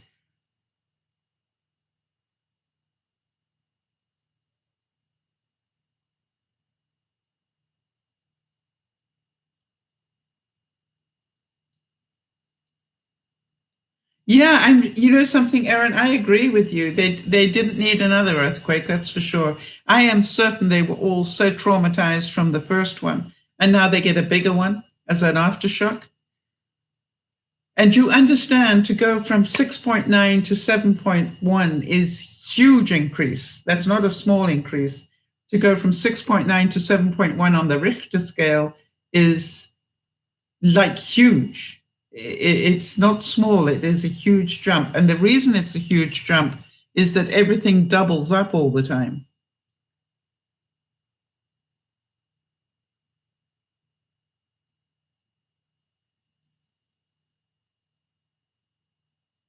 Okay, so Erin's going to look that up for me and find out how far away she is from there. But I want to tell you, she's close enough.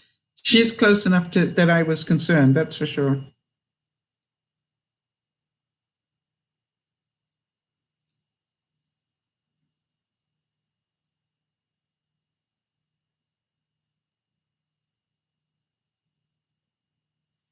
So I've been in a 6 point something earthquake, and I know how that feels. So you felt it too, all the way down where you are, Jamie. That's incredible.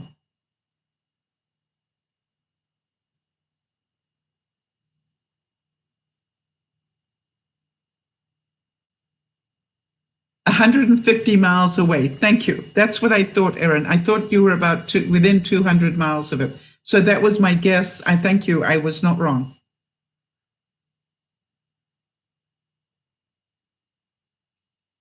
Yeah, about 150 miles away. So you understand how close Erin is, which is why I immediately texted her when I saw there'd been an earthquake.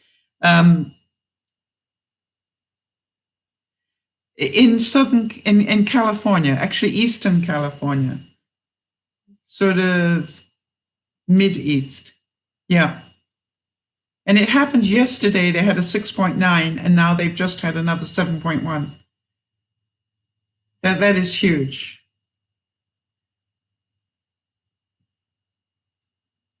So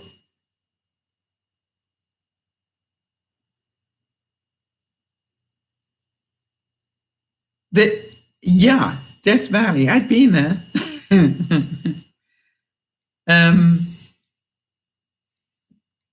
I have been to Death Valley. And I know why they call it that. Yeah. So CNN's not reporting it on your. Yeah, I'll check it after we finish the broadcast. I'm sure they will be.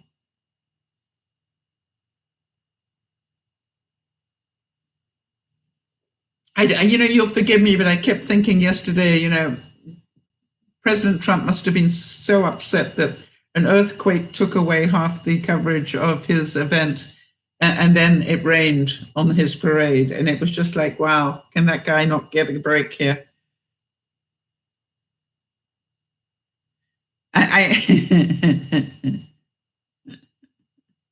What was the name you called the road? It's not the road that Erin lives on. No, it was a road near her, and it was called. We called it Shit Creek Road.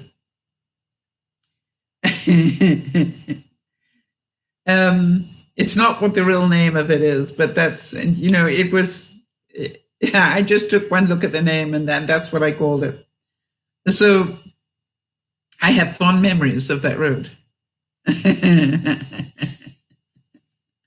And the tumbleweed and the crosses at every intersection. You know, like people had died there, and I'm going, yeah, I cannot imagine, you know, driving past that every day. It was just really scary. But you know, one of the greatest memories I have of the last 10 years was that trip and all that went on it. It was an incredible time. That's for sure. Laughed a lot, cried a lot, and felt a lot. You know, it's very very interesting.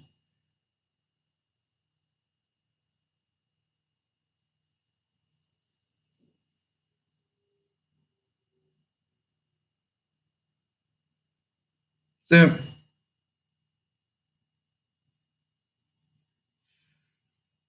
the point that I was trying to make about Archie Bunker was that, you know, he did an incredible job. When I realized how difficult it is to read some of the malapropisms, I don't know if any of you know about Mrs. Malaprop, but you know, a malapropism is where when you get the words wrong, you think you know the word, but you get it wrong, and that is exactly what he did. To try and learn a script that was just full of them must have been so difficult.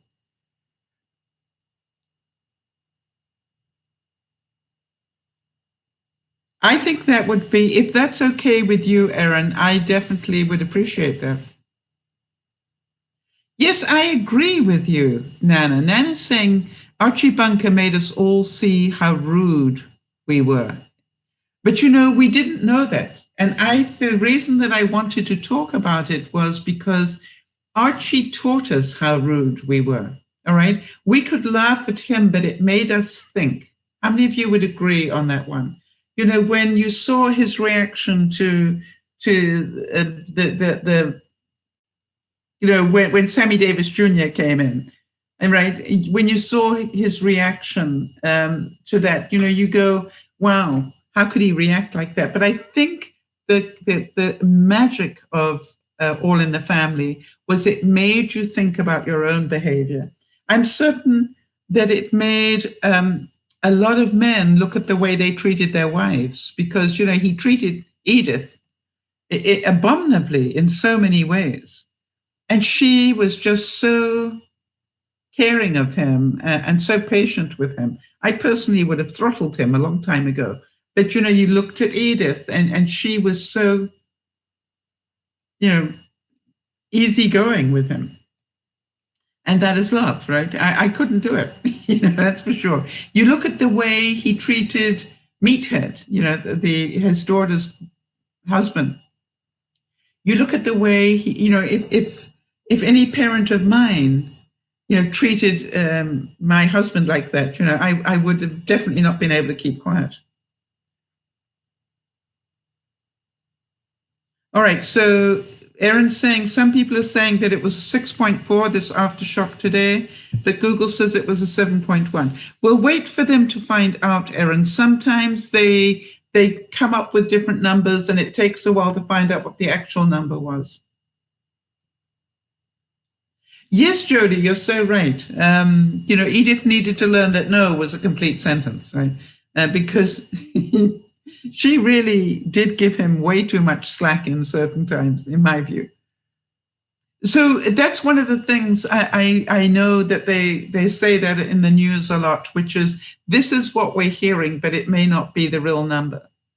All right. And the reason is because some people are reporting this, some people are reporting that, some people are reporting this. It will take probably 24 hours before we know exactly what that figure was. You know, when it comes out of the government earthquake place, right? When that seismology graph comes out, they will know exactly where it was. You see, it could be a 6.4 at one place and a 7.1 at another. That is why it can be confusing. So it could have been a 6.4, you know, somewhere along the way. but it was, but it could have been a 7.1 at the epicenter. So we will know within 24 hours exactly what it ends up at. But just understand it is normal for different numbers to come out right at the beginning.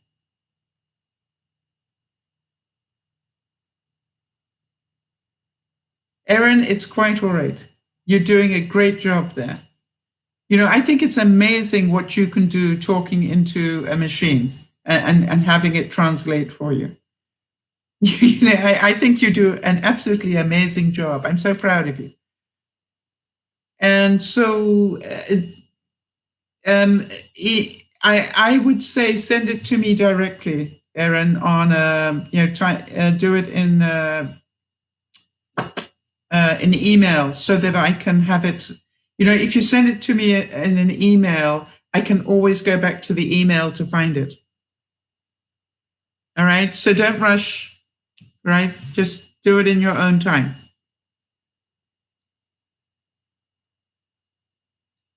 Yeah.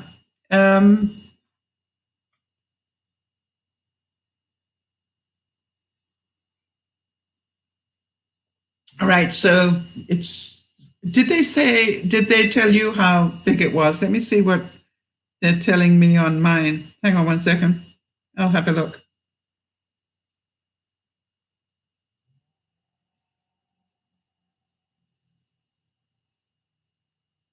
It is amazing, really, when you think about it. Come on.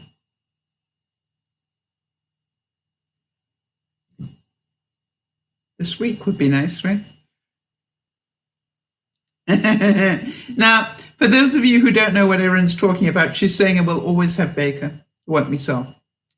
I think, you're right. I something, Erin? She's saying that we should have T-shirts, we'll always have bacon.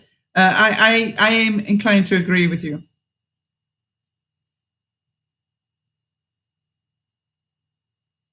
Yeah, nobody will take that memory away.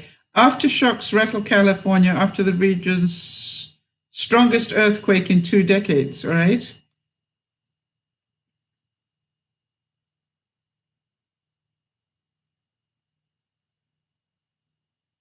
It's saying an earthquake that jolted a large swath of Southern California has produced more than 1,400 aftershocks. Wow.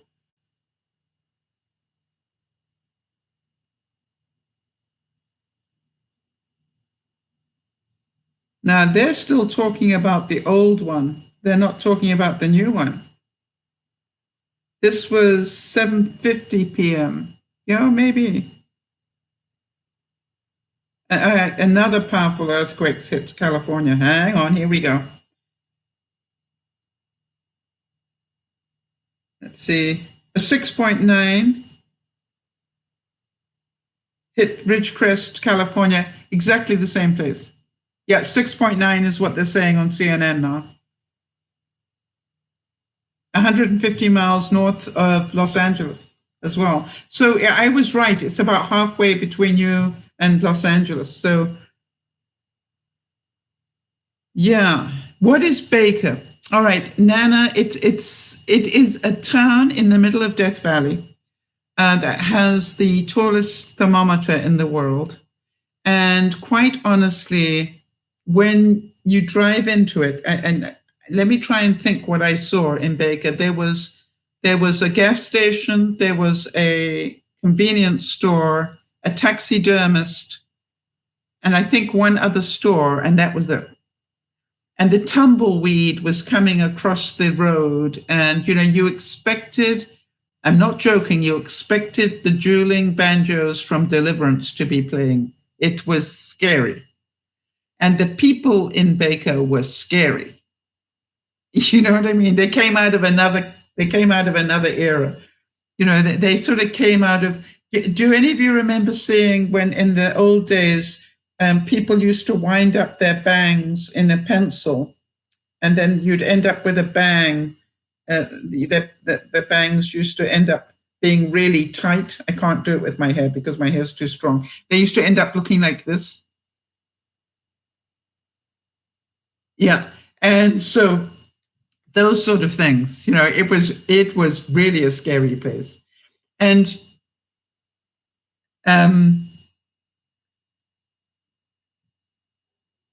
yeah. So, it was one of those places where you're going, I can't believe people actually live like this, but they do. And luckily, it was a town that I got to visit, and I will remember for the rest of my life. There will always be Baker, right? And which is why Erin's saying we will always have Baker, because she totally understood what happened to me there. And I want to tell you, if you hadn't witnessed it in your own life, you wouldn't believe it. That was the way that it was. You're going, people really do live like that. And it was like, we must have been just as strange, quite honestly. You know what I mean? Because we were so urban by comparison, I guess. So, it was really a great memory of the trip, Nana. That's why Erin's making fun of it. Hey, Erin, with all that you're going through, thank you for laughing with me. I really appreciate that. That touches my soul. Thank you. But yeah, we'll always have Baker. So, if ever you want to make Angela or Leah or Alice or myself laugh, or Erin, you just have to mention the word Baker, and we will all start laughing. And by the way, they threatened to drive off and leave me there on my own. Such nice people. Literally, we all went into the washroom, and when I came out, they'd all disappeared. And I'm going, they left me in Baker,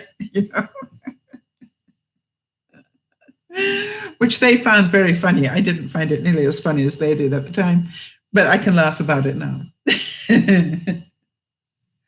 Okay, so everybody, what I would ask of you is be grateful for what you have and who you have in your life, for the time that you have them. For none of us know, all right, whether we will last any longer than the next person. Erin, it is a scary time. And I would, if I could fix it for you, I would.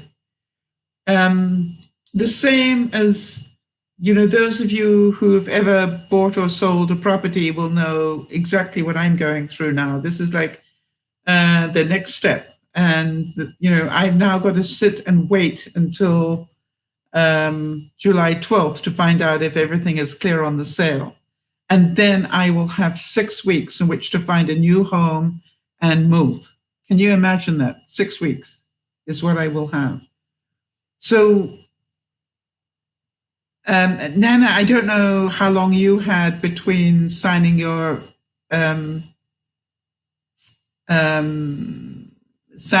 documents and moving, but I'm certain you can understand that on my own, this is quite a challenge for me.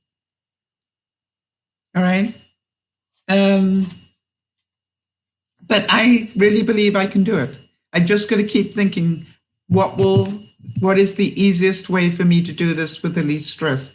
That's what I keep looking at. How do I do this with the least stress? So I know that a lot of you have got a lot of emotional stuff going on, and we can do this. All right? We can do it by supporting one another. We can do it by understanding and being grateful for what we have.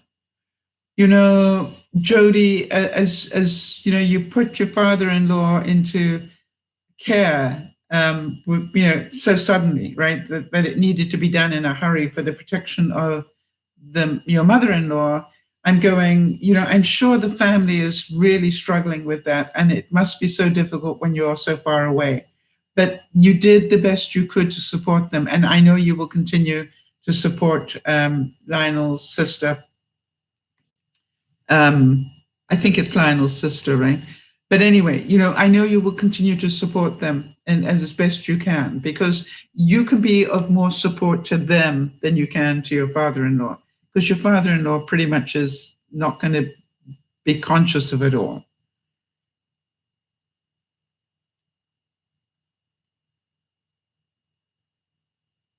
So Yeah, exactly, right. And so we are all going to support one another. Nyasha, the same as we support you. I'm glad to hear that you. So it is Lionel's brother and his wife, right? Yep. So you know something, and I look at Nana losing a friend like that, and it was so sudden. With Nana's friend, not an easy time, not an easy time at all. But it's life. And that's what we need to remember, is that it's life. And it's also, Erin, it's people passing, right?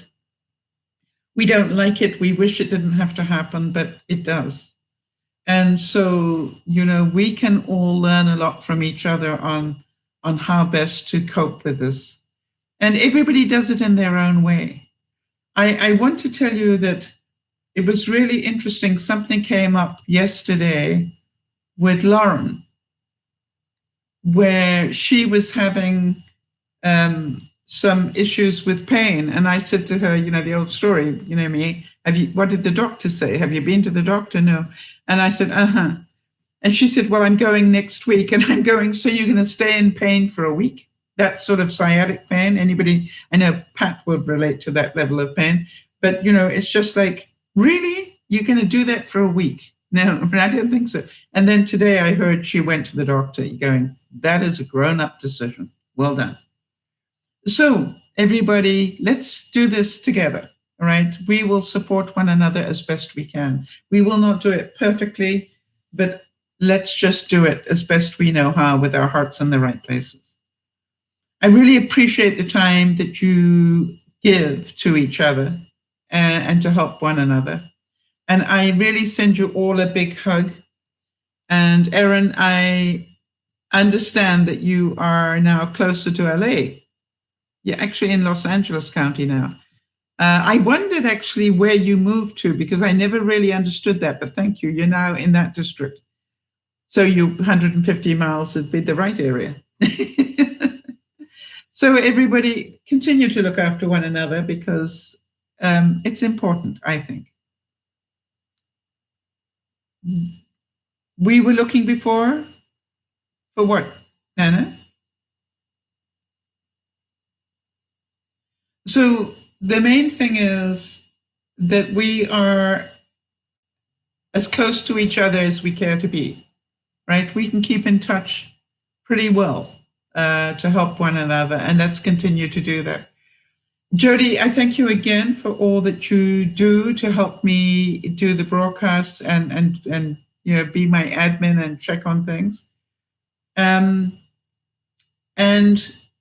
quite honestly, I'm hoping to see you all on Sunday when we do our Soul Sunday broadcast, and keep up the good work.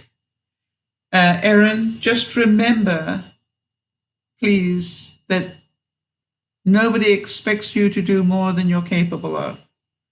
And that includes your daddy. All right. So it is okay for you to not be perfect at this. Just do your best. Isabel, I want to thank you for giving me permission. I will be editing that video very soon. And I'm certain everybody will be touched by your kindness to Jody in what you did. And I thank you for that. And thank you for giving me permission to use the footage and the pictures. Did you give me permission to use all 4 of those pictures, Isabel, or just the ones without the people in it? That's what I wanted to check.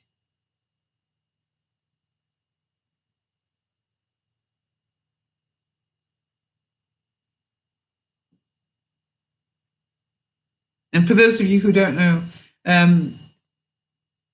what Isabel did is she went to New Jersey and she took pictures of the ocean for Jody, which I thought was so kind. You can tell that she took other pictures that I'm going to show you. Just really, really such a kindness. So I really appreciate that. Isabel, let me know about the pictures. That's the only thing I'm not 100% sure of.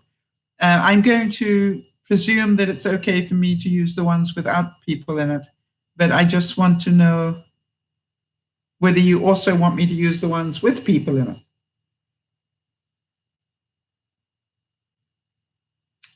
Dum dum dum dum dum dum dum dum dum dum dum dum.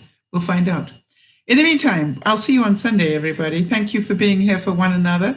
Erin, hold tight onto that bedpost so that you don't fall out in the next earthquake.